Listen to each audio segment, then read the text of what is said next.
Women never have to work a day of their life. They never have to get a job. Women are born with their value.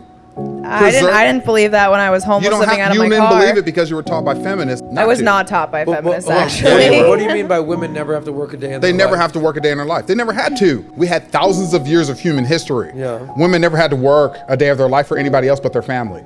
Fair enough. That only changed because certain women don't want a husband. Certain women wanted to be in the woods cooking up witch's brew. I understand old school for sure. Okay. No pushback there whatsoever. There weren't They don't have to careers work. or jobs. Correct. This is pre-industrial revolution. The world has changed. All right, is it unanimous? Thank you, sir.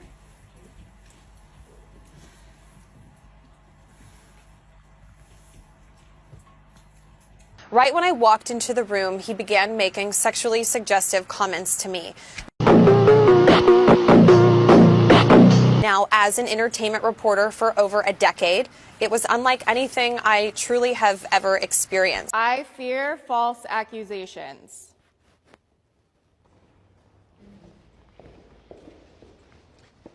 I am a big proponent of equality with women. I don't want to be because I'm on the anti-MeToo. In the present society, numerous men find it trying to team up with ladies, frequently because of seen perspectives and ways of behaving that they feel are challenging to acknowledge. Some men complain that women's expectations have changed, especially in the workplace and in personal relationships.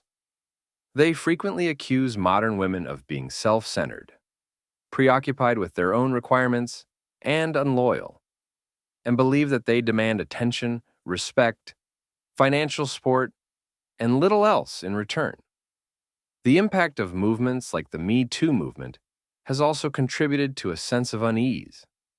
Some men feel like they are constantly being looked at, which makes it hard for them to fully engage with female partners or colleagues. Let's say that we go around and be like, oh, I'm so ugly, I'm so fat. Everyone's gonna treat you like you're a fat, ugly girl. Yeah. But if you're like, oh, pretty, I'm confident, people are like, oh, she has something. I've seen many ugly girls who have confidence of a pretty girl. She gets treated like a pretty girl. No, she doesn't. No, she doesn't. Again, this is the delusion. This alternate reality living, my truth, is the issue that we have today. Okay, so I have a question. So you don't want a boss bitch mentality, but you want a woman who takes care. I don't want a boss bitch. That's a red flag. But my no, I'm done with like, that shit. Let's say you have an independent woman. Like at the end of the day, most men, you got to think about it. You're like the top 1%. Most men that we deal with are broke as fuck. Barely at our age, we don't go for that because they don't got shit. We probably make more money than them. So in the beginning. Right. So my thing is like, why do you guys get mad at a woman? Like for myself, let's say myself, I pay my own bills. I don't expect the man to pay anything for me unless he's like my husband, to be honest with you. And at the end of the day, it's just like I have myself. So why can't I be with a man because I got my shit together, even though I'm gonna be No, I'm saying like men want a woman that is fine to have kids. She doesn't. We don't want a woman that, oh my God, I have to go to work. Oh my God, if I don't go to work, all hell's gonna break loose. If I don't do this, this is gonna go bad for me. The boss bitch mentality, they never stop working. Work. It comes first. And at the end of the day, the male wants, we're here to provide. We don't need you to do that.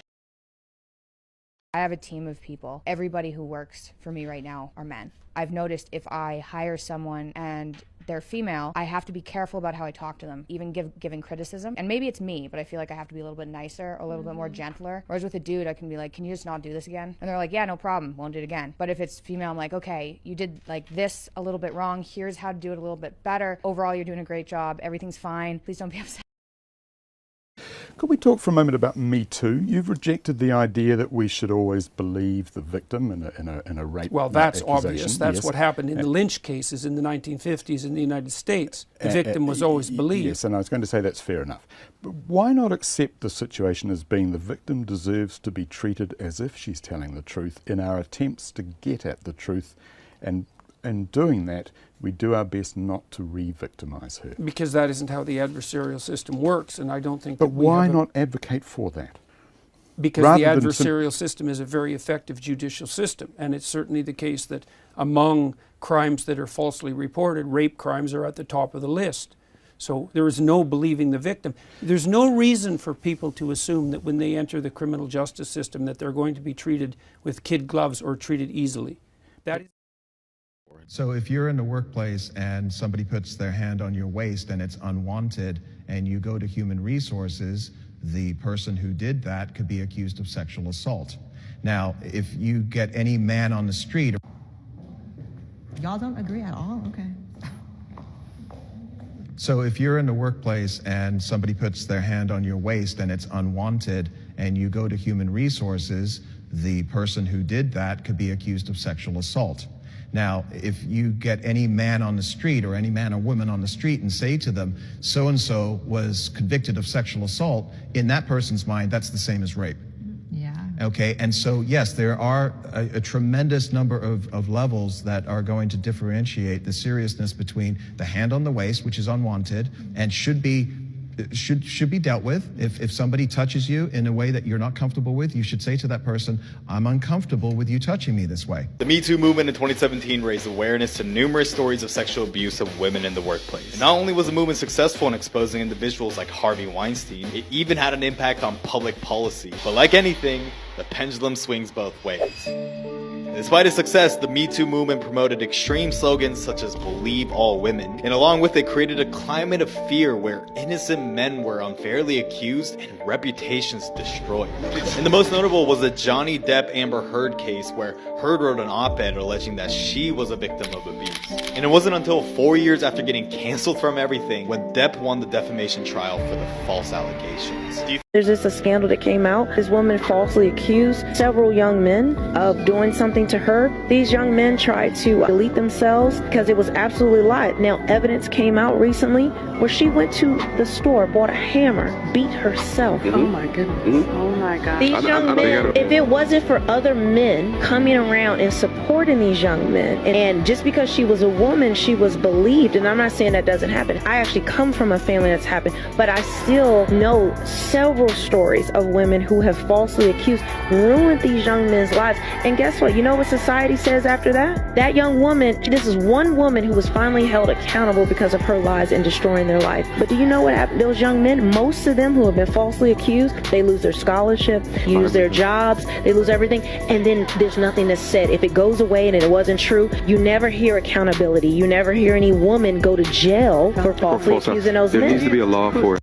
It looks like the world owes Trevor Bauer a big apology. Trevor was able to finally vindicate himself and prove what he had been saying all along, that he was innocent, and that this woman, his accuser, was nothing more than a liar. And Bauer's evidence was a bombshell. Next victim, star pitcher for the Dodgers. A text Lindsey Hill sent to a friend before she ever even met me. Then, after the first time we met, net worth is 51 mil. Bitch, you better secure the bag, was the response. But how was she going to do that? Need daddy to choke me out, she said, being an absolute whore to try to get in on his 51 million. The interesting part, no one for a second questioned her story. I have to ask, what does that say about our society and its attitudes towards men? That they are all deemed to be scumbags if a woman says so? The Me Too movement, which originally gave way to give a voice to actual victims, has now transformed into a manipulative tactic for women to make excuses for their own degenerate and immoral behavior. And the Me Too movement, it's clear it means nothing anymore, except to strip innocent men of their power. I am so sick of this idea that we should always accept that in every situation a woman is a victim. I'm not empowered by that. I don't find that to be empowering, right? The Me Too movement to me disempowered women because it said women never know what they're doing. They just are always little flowers and men take advantage. The truth is that women take advantage too. And the easiest thing for women to sell to get what they want is sex, right? This is what Tag the Sponsor proves. I want to be rich. I want to have money and I don't want to work. So I'm going to sell sex. I have no talent and I want to be an actress. So I'm going to sell sex. Sex is a power that women have. Being beautiful is a power. Being aesthetic, being feminine is a power that women have. And women tend to wield that power heavily throughout society. The traditional dynamics between men and women are increasingly being questioned as a result of this perception of modern women as difficult to work with or understand. As a consequence of this, there is a growing belief among some men that the mannerisms and attitudes of contemporary women are incompatible with their own values, making it difficult to forge connections that are meaningful or professional relationships that are successful. This tension is a reflection of larger societal shifts and gender relations issues that are still being worked through. So a paper came out recently that looked at the impact of the MeToo movement on academia, and it actually shows that post-MeToo, women's productivity fell largely due to fewer collaborations with male researchers. The paper shows that this drop is most pronounced at universities where the perceived risk of sexual harassment accusations is highest. So the actual findings comparing research before and after the movement are right here, and as you can see, after the MeToo movement, collaborations with male researchers inside the same institution fell to close to zero. The author points out that men feel like if they accidentally say the wrong thing, they could be canceled or fired.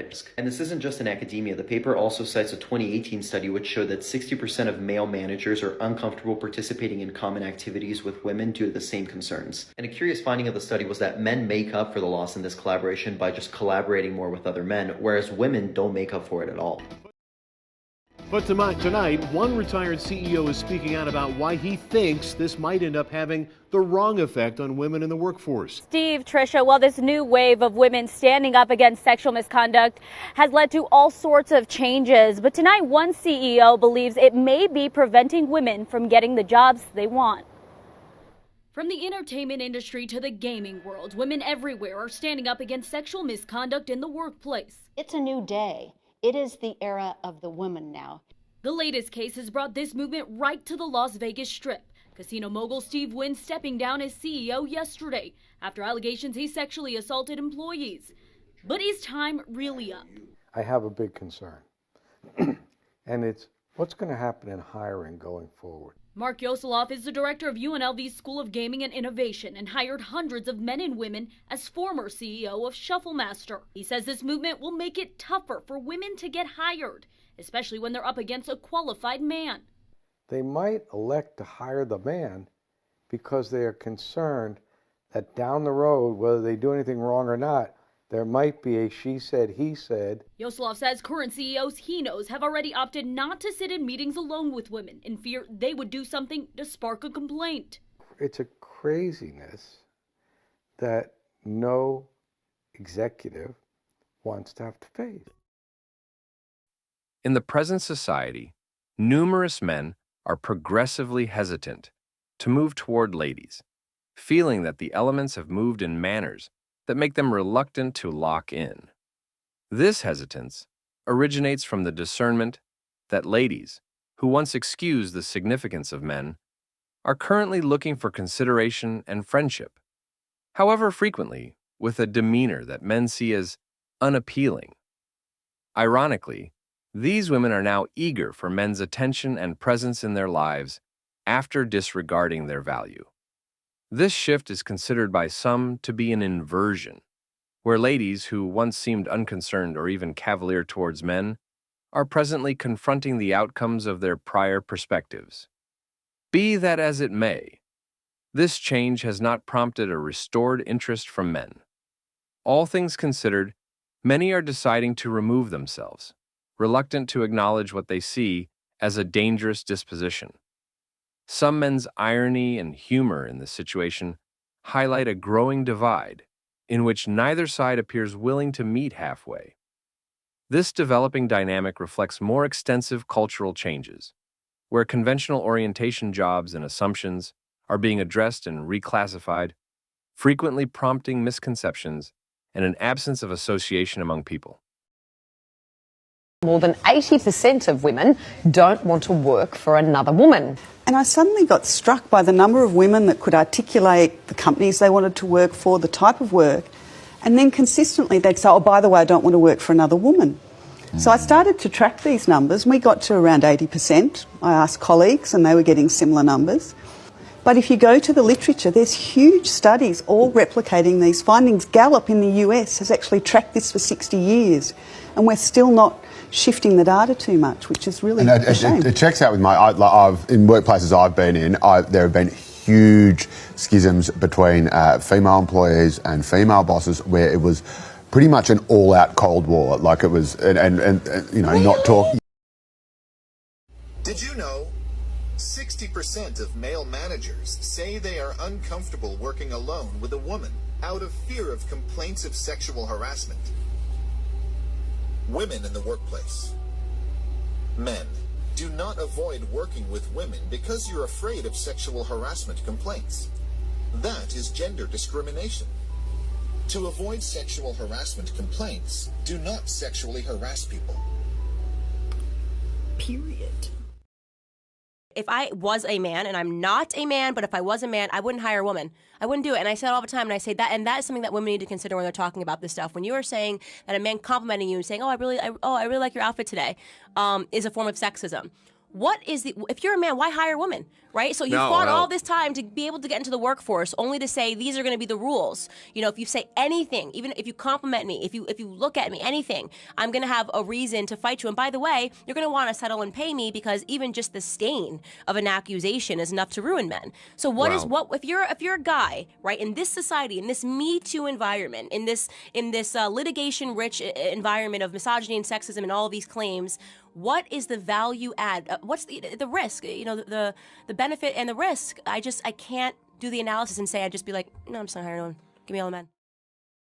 If we keep suing our bosses for damn near everything, oh, he harassed me this, he harassed me that, blah, blah, blah. And I'm not saying there aren't cases of real harassment, but most of y'all will sue your bosses for damn near everything. Do you know what I would do if I was a boss and I kept getting sued for quote unquote harassment? I would just stop hiring women. It's too much of a risk, and I can't really blame them.